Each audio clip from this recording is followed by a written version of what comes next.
осы жерде уәде мен уағдаласудың талаптары қандай? Кейде мысалы біз ойбай барам берем деп мысалға кейде уәдені беріп жатамыз ғой, бірақ ол уәдеге ішімізде ниет жоқ та атқаратын. Үлкен уәде деген қасиетті бойымызда қалай сақтап қала аламыз? Сендерге дейінгілерге келген нәрсе, бастарына келген нәрсе, сендердің де бастарыңа келмейінше сендер жәннатқа кіремін деп ойлайсыңдар ма дейді. Осы жерде адамдардың Алла тағалаға берген уәделеріне тоқталсақ, Сол үшін де Құранда тасхир саххара деп айтады. Ол сендерге аспанды да, жерді, теңізді де, құрлықты да барлығын бағындырып берді дейді. Жаңағы мейірімді, кешірімді, бүкіл жақсылықтың барлығын алу үшін бірінші біз өзіміздің міндетімізді орындауымыз керек.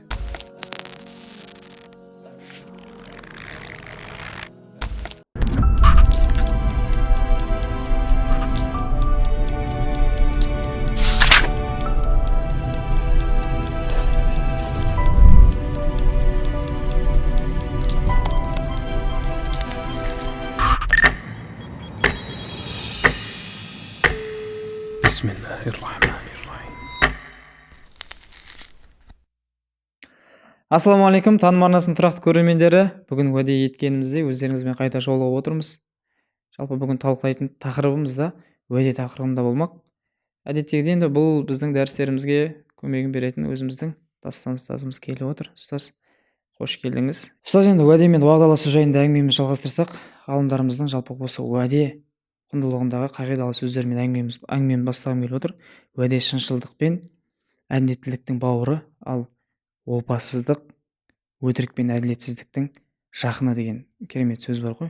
Және қазақ қоғамында да уәде Құдайдың бір аты деген түсінік бар. Енді осы жерде уәде мен уағдаласудың талаптары қандай, және жалпы уәде дегеніміз не екеніне бір тоқталып кетсек. Бисмилля, альхамдулилля, уассалату вассаламу аля расулилля. Мұсылманның бойында шыншылдық, аманатшылдық деген қасиеттер қандай маңызды болса, уәдеге берік болу, уәдеде тұру деген қасиеттер де дәл сондай маңызды. Сол үшін де аяттарда, хадистерде қазір әрқайсысына тоқталамыз. Мүміндерге, мұсылман адамға тән сипаттарды, белгілерді айтқан кезде, соның ішінде міндетті түрде уәдеде тұруды айтады. Біз алдыңғы сабақтарымызда да айттық, тіпті Алла Тағаланың өзі инналлаха ла юхлифул миат, Алла Тағала расында өзінің уәдесін бұзбайды деп өзін де осы сипатпен сипаттағанын бірнеше рет айттық. Енді уәде деген біреуге сөз беру, уағдаласу, бір келісімге келу деген сияқты мағыналар береді ғой. Бұл жерде шариғатта оған да қойылатын бір талаптар бар. Яғни ол өтірікке уәде бермеу керек, ол бір жаман іске, күнәға, харамға уәде бермеу керек, ол біреуге зұлымдық, қастандық, қиянат жасауға уәде бермеу керек та. Егер олай болып қалған жағдайдың өзінде, кейде білімсіздікпен, білместікпен, немесе намазға келмей тұрып деген сияқты кейде болады ғой бір беріліп қойған уәделер.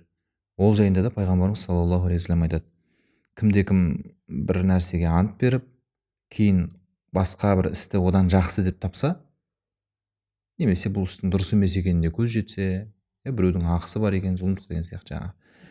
Ол кезде берген антының каффаратын өтесін да, 3 күн ораза ұстауға, сосын ана дұрысына көшсін дейді. Мысалға біреу жаңағыдай айттық қой, бір ішінде күнәсі бар, қылмысы бар іске уәделесіп қойды, кейін оның дұрыс емес екеніне көз жетті, сөйтіп ол жаңағы уәдесінен таяды да, яғни антын берген жаңағы сертін барлығын жуып шайып берген адамнан сөзін қайтып алады. Ол үшін ақша алып қойған болса, қайтадан ақшасын қайтарады дегенде ғой, енді келісім шарттың түріне қарай. Сондай бір жағдайлармен уәдені бұзу керек деп, бұл хадис тағы да нені көрсетеді? Уәде тек дұрыс істерге, жақсы істерге ғана берілу керектігін көрсетеді. Тамаша. Ұстаз, енді қазір адамдармен қарым-қатынаста енді кейде жаңа өзіңіз айтып жатсыз ғой, біліп білмей деп, кейде бір адамдарға уәде беріп жатамыз. Ол және кейде Алланың атымен де уәде беріп жатамыз ғой. Енді осы ретте жалпы уәде деген құндылықты, үлкен уәде деген қасиетті бойымызда қалай сақтап қала аламыз? Бұл да бір иман сияқты, тақуалық сияқты бір қасиет қой. Мысалға, иман сақтап жүру үшін, тақуалықты сақтап жүру үшін адамға бір үлкен шешім, үлкен бір жаңағы қалай айтсақ, бір қадамға бару үшін бір не дейді, ішкі өзінің бір сенімділігі, өзінің бір мықтылығы керек қой. Өзі абай атамыздың сөзінде де келеді ғой, жаңағы иман сақтау үшін жаңағы осындай қасиеттер керек деп, соның ішінде бір мықтылықты айтады ғой. Сол сияқты бұл уәдеде тұру, уәдеге берік болу үшін де адамның бойында, ғалымдар айтады, мына екі нәрсе болу керек дейді. Біріншісі, оның есте сақтау қабілеті жақсы болу керек дейді. Болмаса өзіне сол есте сақтауға көмектесу керек. Екіншісі, оны енді ниет деп аламыз ба, бір іштей бір бекіну, бір мықтылық қой, енді рухани бір күштілік деп айтамыз ба. Кітаптарда үлкен жүрек деп айтады. Үлкен жүрек керек дейді. Яғни адамда шынымен ол кейде мысалы біз ойбай барам, берем деп мысалға кейде уәдені беріп жатамыз ғой. Бірақ ол уәдеге ішімізде ниет жоқ та, атқаратын. Оны орындайтын өзімізде бір ешқандай бір қалау жоқ. Сол бірге болу керек дейді. Ол есіңде тұрғанымен де сен оны орындамаймын деп бекінген болсаң, болмаса оны орындайтын ешқандай ойың жоқ болса, ол уәде бәрібір орындалмайды дейді. Енді не үшін есте сақтауға тоқталамыз? Өйткені Құранда Алла Тағала «Уалақад ахидна ли Адам» деп, біз ең бірінші адамнан уәде алдық. Адам алейхиссалам, Адам атадан, мына ағаштың жемісін жеме деп уәде алды ғой. Сөйтіп келісім болды екі орта. Сөйтсе ол фанасия дейді, ол ұмытты дейді. Ең бірінші адамның әлсіздігін көрсетіп жатыр да бұл жерде. Ол уәде деген сөз адамнан алынған, ол бізден де алынды. Біз мұсылман болуға, осы шариғаттың талап тыйымдарын сақтауға, бұйырылғанды орындап, тыйылғаннан тыйылуға, осы бүкіл міндеттерімізді атқаруға уәде бердік қой Алла Тағаланың алдында. Енді оны орындап жүру үшін ең бірінші біздің орындау жолында кедергі болатын жауымыз ол ұмыту екен да. Сол үшін де ғалымдар айтады, адам берген уәдесін ешқашан есінен шығармау керек, және соны есінде сақтау үшін оны бір жерге жазып, бір жерге бекітіп деген сияқты сондай бір өзіне сондай көмекші құралдарды пайдалану керек дейді. Өйткені уәдені бұзатын ең бірінші нәрсе ол ұмыту. Шынымен де кейде біреуге берген уәдеңді, бір кездесуіңді ұмытып кетіп, есіңнен шығып кетіп, анау келе жатсың ба деп звондаған кезде есіңе түсіп кететін кездер болып жатады ғой. Ол адам болғаннан кейін ұмытшақ адам, талай адамның басынан өткен нәрсе ол. Сол үшін жаңа біріншісі не екен? Ол ұмыту екен да, жауы. Екінші, оны уәдені берген кезде сен не шынайы соны орындауға ниет етіп бер, болмаса берме деген сөз ғой. Кейде біз жұрттың көңіліне қараймыз да, жаңағы жоқ деп айтуға ұяламыз, қысыламыз, адамдарда болады сондай қасиеттер. Бәріне дей береміз, иншалла немесе сөйтеміз де, бірақ біздің оған ешқандай жүрегіміз тартып тұрған жоқ, оны ешқандай бір қалауымыз жоқ та істейтін. Сөйтеміз де кейін өтірікке, тағы басқа күнәларға барып жатамыз. Жоқ деп айтылмайды. Жоқ деп айтылмаудың бір себебі шығар. Сол үшін орындамайсың ба, берме. Бердің ба, онда орында деген сөз да. Әрине бұл оны ұмытпай жүру, берген уәделердің барлығын орындау ол оңай емес. Ол қиын болғандықтан да Алла Тағала осыны нағыз мұсылманның сипаты ретінде Құранда бейнелеп тұр да. Және жалпы бұл амалдарды алып жүруге келген кезде Құранда айтады: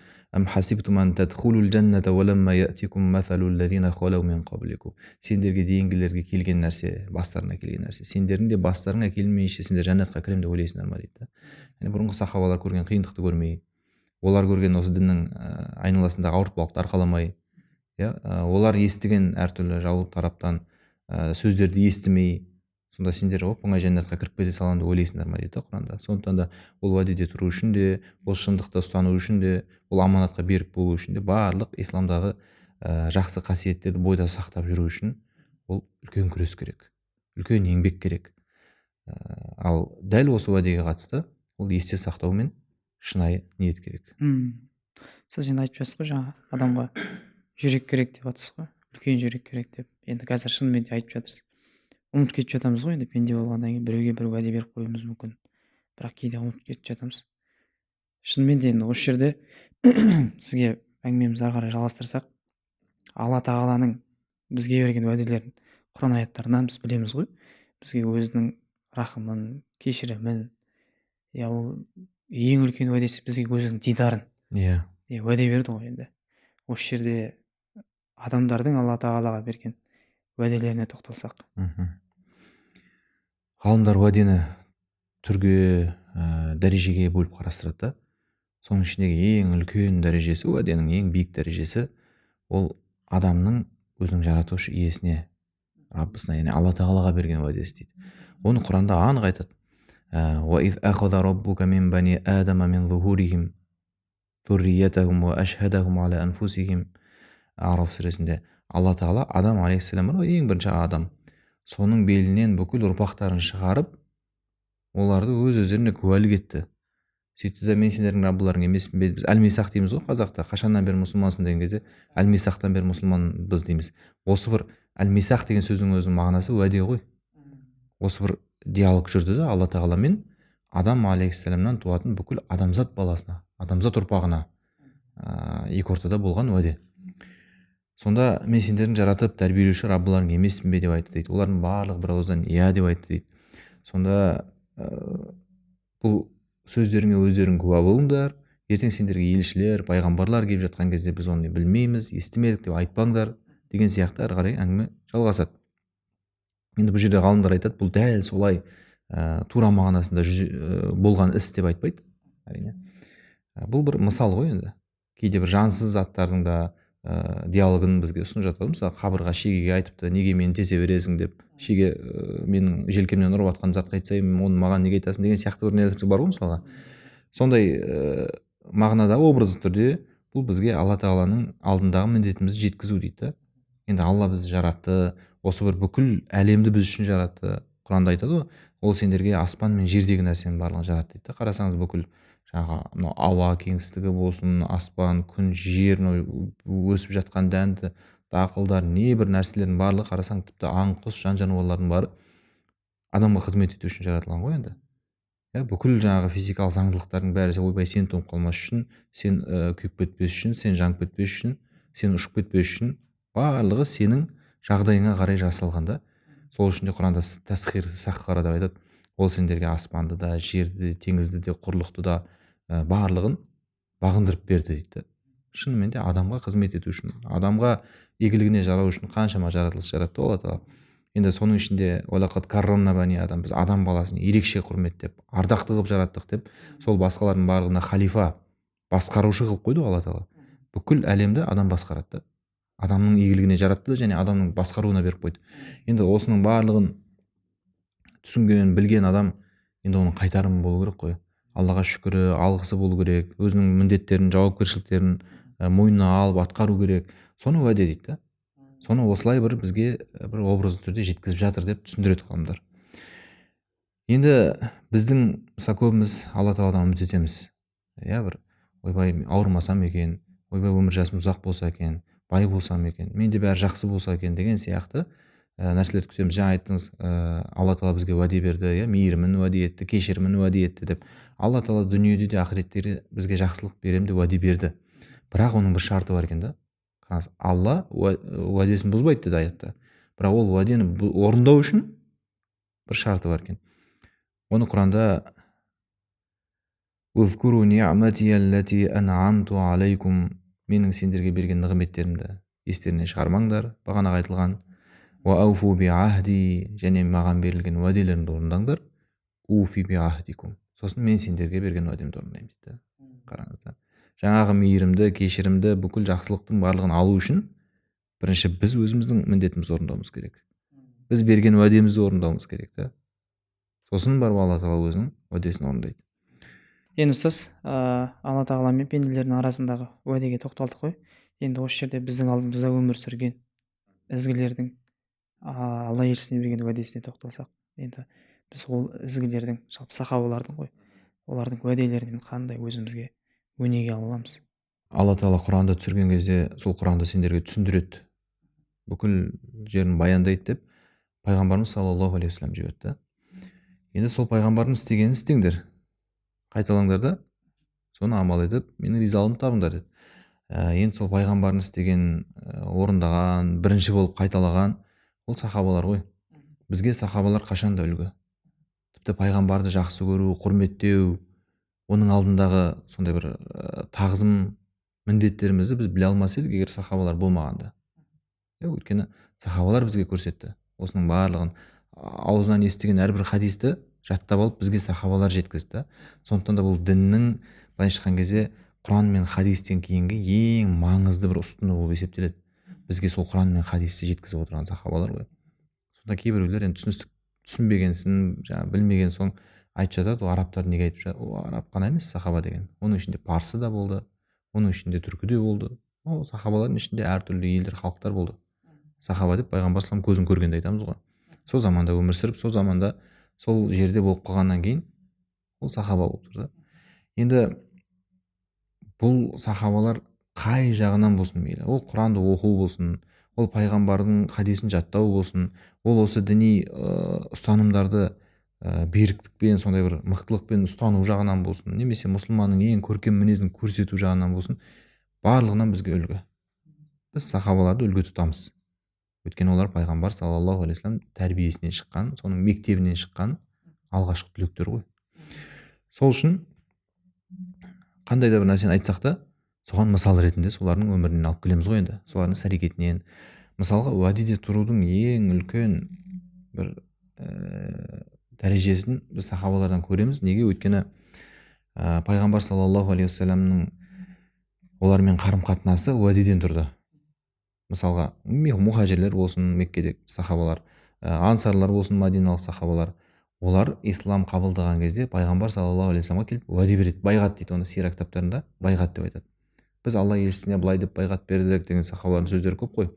Уәде береді, мен намазды оқып жүруге, мына бүкіл жаңағы мұсылмандарды жаудан қорғауға деген сияқты әртүрлі амалдарға уәде береді. Сөйтіп оны мойнына алып алғаннан кейін сосын қарай орындайды да. Қарасаңыз, діннің алғашқы амалдарының орындалуы уәдеден басталып тұр ғой. Соның бір мысалы ретінде мына бір хадисті келтіреді. Ауф ибн Малик деген сахаба айтады, біз пайғамбар саллаллаху алейхи вассаламның алдында 8-9 сахаба отыр едік дейді. Сол кезде пайғамбар саллаллаху алейхи вассалам бізге былай деп айтты дейді: әлә тубайюна расулаллах, алланың елшісіне уәде бермейсіңдер ме деп айтты. Жаңағы деді ғой, әдет. Сахаба исламға кірді ма, біреу ол жерде сахаба атанды ма, болды, уәде беру керек. Сосын сөйтті де қолын ұсынды дейді, қол алысады ғой енді. Сол кезде әрине алланың елшісі, уәде береміз деп айтып едік. Пайғамбар саллаллаху алейхи вассалам аля ан та'будуллаха ва ла тушрику бихи шайъан, ендеше алла тағалаға құлшылық етуге, оған ешкімді серік етіп қоспауға, ва тусаллу салауатил хамс, 5 уақыт намазды тастамай оқуға, ва тасмау ва тутиу, маған бойсынуларыңа, бағынуларыңа уәде беріңдер деді. Соның ішінде ва асарра калиматан хафия дейді, бір сөзді жай сыбырлап айтты дейді. Бағанағылардың барлығын аллаға серік қоспаңдар, намаздарын тастамаңдар деп келді да. Ең соңында біреуін уәлә тасалун наса шей'a деп жаймен дауысын сыбырлатып, адамдардан ештеңе сұрамаңдар деп айтты дейді. Соны Ауф ибн Малик айтады, енді естіді ғой оны. Оны пайғамбар саллаллаху алейхи вассалам сыбырлап айтуы енді бір лажы болса, мүмкін болса, адамдардан ешкімге қол жаймаңдар, ешкімнен ешнәрсе сұрамаңдар, егер қолдарынан келіп жатса деген мағынасы ғой енді сыбырлап айтқан себебі да. Енді қазір қаттырақ айтса, ол міндет болып қалып, оның қиналып қалмасын деген мағына ғой. Сонда жаңа Ауф ибн Малик айтады, мен осы жерде болған сахабалардың бұл хадисті қалай жүзеге асырғандарын айтайын дейді. Фама ясалу ахадан ан юнауилаху ия ясқуду сауту ахадихим дейді. Біреусінің атта келе жатқанда қамшысы түсіп кетсе жерге, аттың үстінде келе жатқан кезде, біреуге алып берші деп айтпайтын еді дейді. Өзі түсіп алып сөйтіп қайтадан атына мінетін еді дейді. Қараңыз да, пайғамбар саллаллаху алейхи вассалам датабы ондай мағынада айтқан жоқ қой оны. Ол адамдарға қол жаймаңдар, ешкімнен сұрамаңдар, қатты қиналсаңдар Раббыларыңнан сұраңдар деген мағынада жалпы дүниелік қажеттіліктерді айтты ғой енді. Ал олардың уәдесін, берген уәдесін соншалықты қатты ұстанғаны, соншалықты қатты орындағаны, түсіп кеткен қамшысының өзін кетіп, бала алып берші десе алып береді ғой мысалға. Жоқ, олай емес, өзі түсіп, өйткені мен пайғамбарға уәде бердім дейді. Жаңа 8-9 сахабаның ішінде болған біреусі. Мен пайғамбарға уәде бердім, өйткені ешкімнен ештеңе сұрамаймын деп. Болды, мен қамшымды алып бер деп те айтпаймын деген деңгейде олар сақтады дейді да уәдені. Сол үшін біз солардың өмірін келтіреміз. Және де ол жай ғана майда-шүйде істер емес, мұсылмандарды жанымен де малымен де қорғауға, алланың жолында аянбай күресуге олар уәде берді ғой. Сол үшін қаншама соғыстарда, қаншама алла жолындағы шайқастарда қан кешіп жүріп, жанын беріп, малын беріп, еш нәрсеге қарамай, әйтпесе адам деген дүниесін қимайды, бала шағасын қимайды. Ол үлкен сынақ. Ол үлкен сынақ. Адамға деген жай әшейін намаз оқыңдар, Рамазанда тарауыққа барыңдар деген ол әшейін нәрселер ол. алла сақтасын, егер ел басына күн туатын болса бар ғой, қазір әскер жинақтайтын болса, екінің бірі оған мен барам деп атылып шыға алмайды.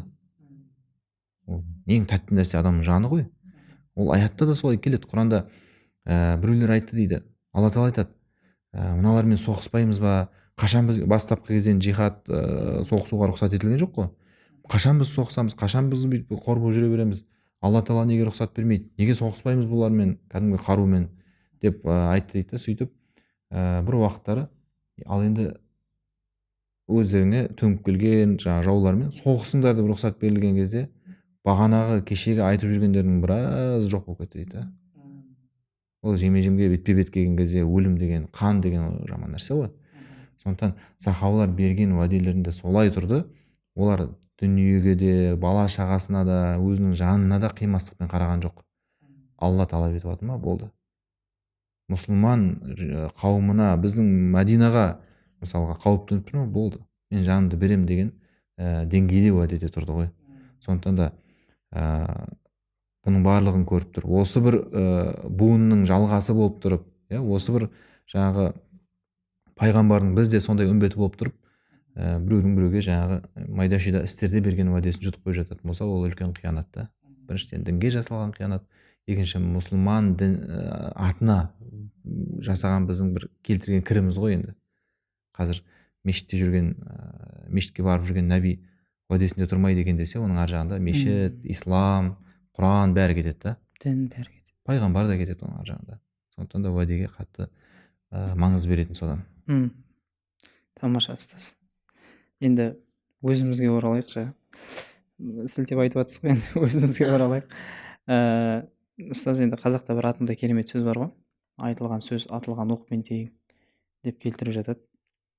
Енді осы жерде кейде бір болады ғой, енді бір кейде қиындықтың үстінде бір өзімізге сынақ келген кездерде ертең байып кетсем бүйтер едім, осы ауруымнан жазылып алайыншы, ертең мен сөйтемін деп осындай бір сөздер айтып жатамыз. Енді бұл жерде бұл нәрседе біреуге бір нәрсені дәлелдеу үшін айтылатын нәрсе ма, әлде бір өзімізге беретін уәденің бір түрі ма? Осы нәрсені айтып берсеңіз. Бұл енді бір жағынан уәде, бір жағынан нәзір есептеледі ғой. Адам қатты қиналған кезде нәзір береді.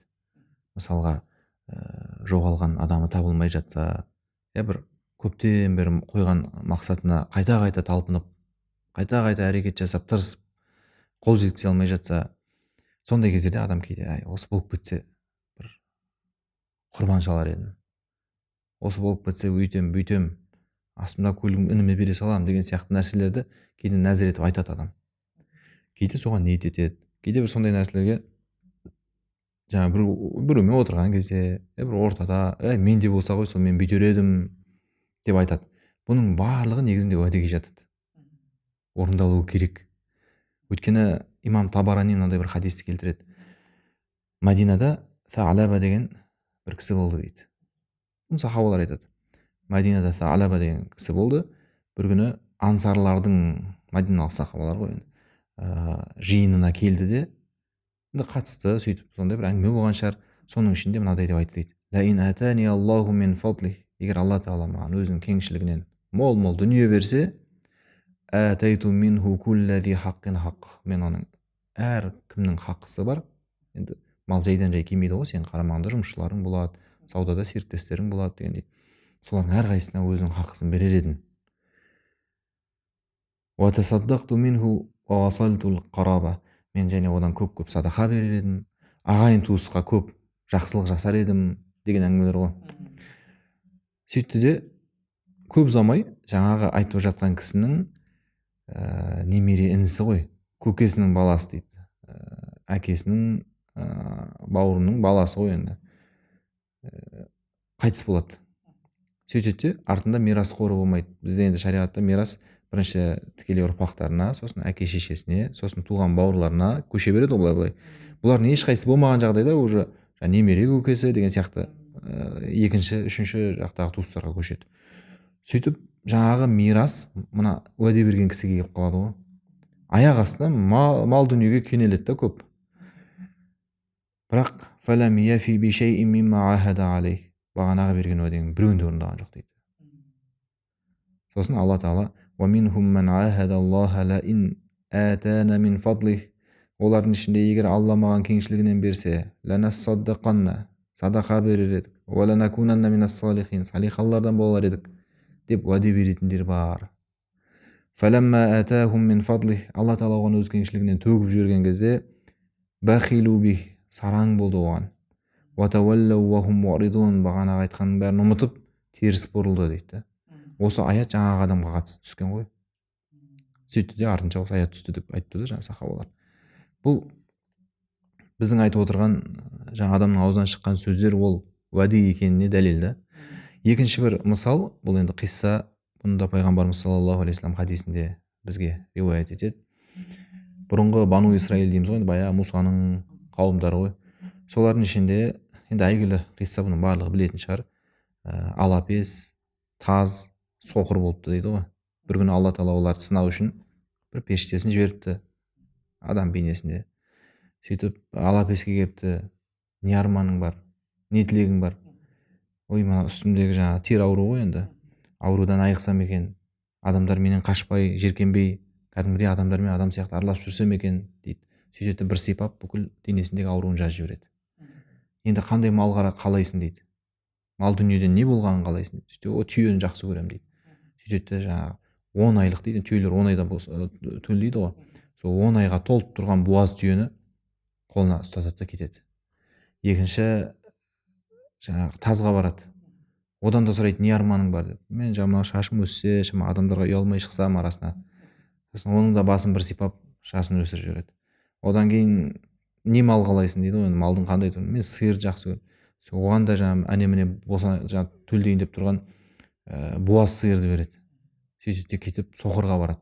Соқырдан да сұрайды. Ол да жаңағыдай көзім көрсе екен деген айтады. Оның да көзін бір сипап жазады.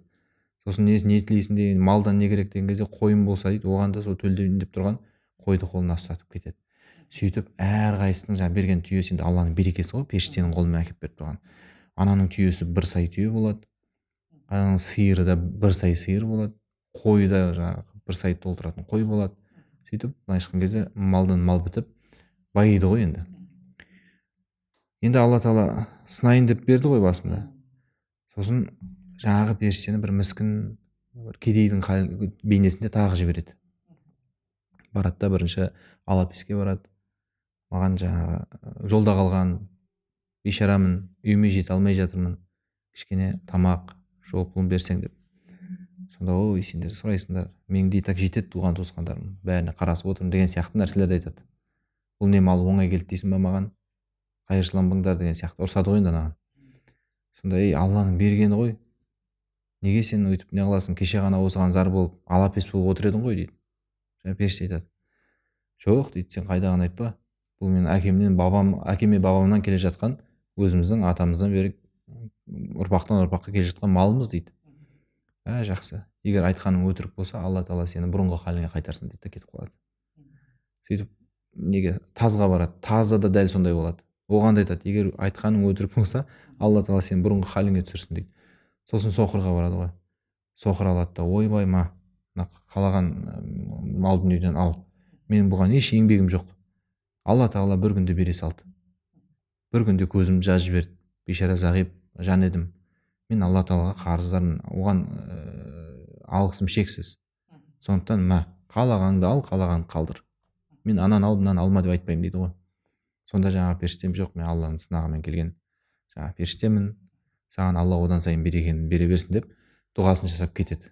Ол одан сайын байыған үстіне байиды, Алланың екеуі бұрынғы халіне түседі ғой. Сонда енді бұл тағы бір мысалда, адам қолда жоқ кезде айту оңай ғой. Аля хуббих дейді, Құранда жақсы көріп тұрып бөліп береді дейді ғой, малды берген кезде да. Жаңағы туғаныңа, туысқаныңа, ағайыныңа садақа қылып берген кезде өзің жақсы көріп тұрсың, сөйтіп бересің да. Жоқ кезде айта бересің ғой. Өйтер едім, бүйтер едім деп. Сондықтан ондай нәрсені айтпау керек та. Айтасың ба, орындау керек. Сол үшін де пайғамбарымыз саллаллаху алейхи вассалам әл-муслимуна инда шурутихим, мұсылмандар берген шартында, уәдесінде тұру керек. Тұрады. Оның сипаты сондай. Егер олай болмаса, ол мұсылмандық бойында жоқ сипат. Ұстаз, енді жеткізіп жатқаныңызға рахмет. Түбіне түсіріп, себебі енді қазір құр уәде деп өзіміздің ойлап жүрген нәрсеміз опасыздықтың сипаты екенін түсініп отырмыз ғой. Ұстаз, енді осы ретте өзіңізге тағы да бір сұрағым. Енді біз қазір зайырлы қоғамда өмір сүргеннен кейін өзге ұлт өкілдерімен, өзге дін өкілдерімен қарым-қатынаста жұмыс жасаймыз ғой енді. Енді ол кісілерге біздің берген уәдемізде қаншалық тұруымыз керек? Жалпы енді ол бөлек иә ұлт, бөлек жаңағы діндегі адамдар ғой деп сонда уәдемізде тұрмауымыз керек па? Осы нәрсеге иә тоқталып кетсеңіз. бізде исламда дүниедегі адамдардың арасындағы қарым қатынас құқықтарға келген кезде мұсылман деп мұсылман емес деп бөлмейді. Пайғамбар саллаллаху алейхи вассалам өзі Мәдина қаласына келіп Мәдинаның конституциясын құрған кезде лахум ма лана ва алейхим ма алейна деді. Мәдина яхудилер ғой енді көбісі. Бұларға бізге не міндет болса бұларға да сол міндет. Бізге не жаңағы қандай біздің құқықтарымыз бар болса, артықшылықтарымыз, оның да сондай деді. Яғни мысалға бұл жерде өмір сүруге, бұл жерде нан табуға, бұл жерде еңбек етіп баюға бізге рұқсат қой, оларға да солай рұқсат. Сол сияқты ұрлық жасамау, адам өлтірмеу деген нәрселер бізге міндет, және тыйым салынған істер ғой, оларға да соны сақтау керек олар деп. Яғни дүниелік құқықтарды мұсылман кәпір деп қарамай, ол барлығы бірдей сақтау керек. Бұл баяғы яһудилерде болған. Құранда да айтады ғой, оларға егер сен жаңағы қарыз берсең, немесе сондай бір алыс беріс болса араларында, ол қайтармайды, өйткені олар яһуди еместерге күнә бірдеңе жасасақ күнә жазылмайды деп есептейді деген мағынада аяттар бар. Бөледі, өйткені сен яһудиге қастандық қылсаң сен күнә, а басқа біреуге қылсаң күнә емес деген ұстаным солардан келген да. Сондықтан да кейбір мынау тәкфирлік ислам жамағаттарында да бар. Ол біздің неден емес па, көзқарастан, ұстанымнан емес па, болды оған лақтырып кетсең болады деген сияқты нәрселер кірген. Ол баяғы адасқан топтардан кірген да ол. Сондықтан мұсылман деп, басқа деп ол қарауға болмайды. Және бұған пайғамбарымыз саллаллаху алейхи вассаламның мына бір әңгімесін келтірсек болады. Пайғамбарымыз айтады саллаллаху алейхи вассалам, мен жас кезінде 20-25 жасар кезінде әртүрлі келісімдерге, әртүрлі жаңаларға қатысты ғой. Соның ішінде хилфул фудульді айтады. Ол келісім бойынша енді бір оқиға болды. Біреу Меккеге келеді шам жақтан, сөйтеді малмен, саудамен келеді ғой енді. Сөйтіп біреулер малын тартып алады, бұзақылар, ақшасын бермей қояды. Сөйтіп сосын Сафаның ба, Маруаның ба төбесіне шығып, әй құрайыштар, әй меккеліктер, біз сендерді қасиетті жерді қорғап отыр деп келіп тұрсақ, сендердің істеп отқандарың мынау, малымызды айдап келеміз, не мал, не ақша жоқ, қайтамыз, зұлымдық көріп, не қарап отырсыңдар дейді ғой. Сонда жаңа ұят арына тиіп кеткен болса керек, намыстанып сол жердегі жаңағы ру басылары бар, көсемдері бар, солар барлығы жиналып, бұдан былай біреу келіп Меккеге жәбір көретін болса, біз оның ақысын алып береміз, жәбірленушіні жазалаймыз, жәбірлеушіні деп осындай келісімге отырады ғой. Соның ішінде пайғамбарымыз болған. Бірақ ол кезде әлі пайғамбар емес, жас жігіт кезі ғой. Соны кейін айтып отыр да, егер қазір де мені сондай келісімге шақырса, мен барар едім дейді. Ол кезде мүшриктермен отырды ғой, мүшриктермен болды ғой. Егер осы қоғамда мысалға мұсылманы бар, мұсылман емесі бар, барлығы бірігіп, біз қаланың тазалығын сақтайық, біз сол үшін осындай жұмыстар істейік, немесе жаңағы порядок, тәртіпті сақтайық, жастардың арасында бұзақылыққа неге жаңағы тоқтау салайық, болмаса тағы осы жемқорлықпен күресейік деген сияқты бір жақсылыққа бірлесіп, сондай қоғамдық бірлестіктер көп қой, енді ұйымдар бар, әртүрлі жаңағы нәрселермен жұмыс істейтін. Сондайға шақырсам мен де бар қатысар едім дейді. Өйткені ол жақсы іс деп тұр да. Ол жерде анау кәпір ғой, анау мұсылман ғой деген нәрсе жоқ. Сол сияқты пайғамбарымыз саллаллаху алейхи вассалам айтады, кімде-кім мынау жаңағы басқа діннен немесе ол Аллаға сенбейді, ол кәпір деп біреуді өлтіретін болса, ол тозақта дейді. Қараңыз да, оның Аллаға сенбеуі, оның Құдайды жоққа шығаруы немесе Құдайды мазақтауы ол өзінің ісі Алламен арасындағы. Бірақ сенімен қарым-қатынас сақтап тұрмас, сенің құқығыңа өтпей жаңағы қалай айтсақ, сенің тарапыңа қылмыс немесе сондай жаңағы нәрселер жасамай тұрма, болды, оның ешқандай кінәсі жоқ. Анау екі ортадағы мәселе ол Алламен өзі шешеді қияметте. Сондықтан кәпірді алдауға болады, кәпірді ұрлауға болады, кәпірге уәде берсең орындамауға болады деген нәрсе бізде исламда жоқ. Жалпы жер бетіндегі барлық адамзатқа бірдей көзқараста қарау. Керемет ұстаз. Енді осы жерде қоғам тақырыбынан ауытқымасақ, өзіңізге бүгінгі сұхбатымызда соңғы сұрақты қойғым келіп отыр. Енді қарыз да бір уәденің бір түрі ғой ұстаз. Енді осы ретте кейде қажеттілігіміз үшін қарыз алып жатамыз. Ол қарыздың үстінде кейде уәде беріп жататын кездеріміз де болады ғой, енді уәде де кетіп қалады. Енді осы нәрсе қаншалықты дұрыс, осыған тоқталсақ. Ең әуелі қарызды не үшін алуға болады, не үшін алу керек деген мәселеге тоқталсақ, ғалымдардың бір ауызды пәтуасы бойынша мұсылман адам қарызға тек соңғы зәру жағдайында ғана бару керек та. Азық түлік деген сияқты өмірлік тікелей қажеттілігіне қатысты. Пайғамбар саллаллаху алейхи вассалам қарыз алды, не алды? Яхудиден азық түлік алды. Сөйтіп өзінің қалқанын, тағы бір екі қару жарақтарын кепілдікке берді.